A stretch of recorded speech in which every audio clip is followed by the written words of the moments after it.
जय श्री महाकाल मेरे प्रेमियों। अब मैं अयोध्या पहुंच चुका हूं। निखिल, यहाँ की कुछ अद्भुत बातें मैं जाना, और आप सब तो जानते हैं मैं खाली सत्य के लिए घूमता हूँ और कुछ नहीं।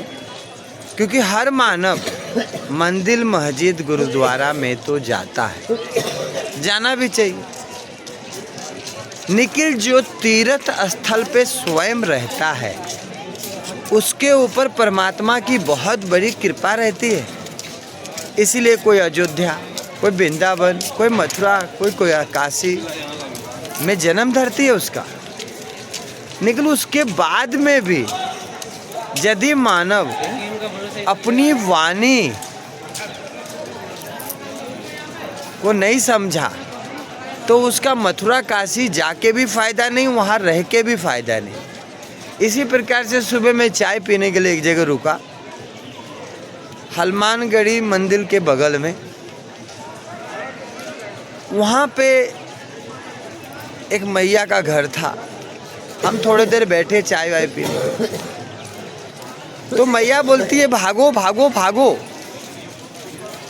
बताइए, आज सोमवार का दिन है, हम एक साधु के रूप में भी हैं, कुछ गलत करे तो अलग बात है। निखिल, फिर भी वो मैया का मरने का समय हो गया है। निखिल, विचार में उसके कुछ ऐसी भक्ति मैंने देखी नहीं, इसलिए मैंने सोचा जो आप सबको जानकारी दे दूं। यदि आप सब तीर्थ स्थल पे रहते हों तो जन्म धरती है आपकी, तो कम से कम अपने विचार को शुद्ध रखिए। कण कण में शंकर है। निखिल, सबसे पहले अतिथि देवो भव। यदि कोई आपके देश में, कोई आपके नगर में, कोई आपके द्वार पे यदि भूलचूक में आ गया तो आप अपने आप को भाग्यशाली समझिए।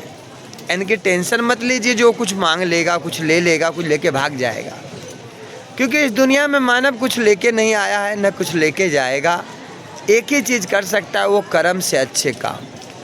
तो आप कर्म कम से कम सदा अच्छा करिए।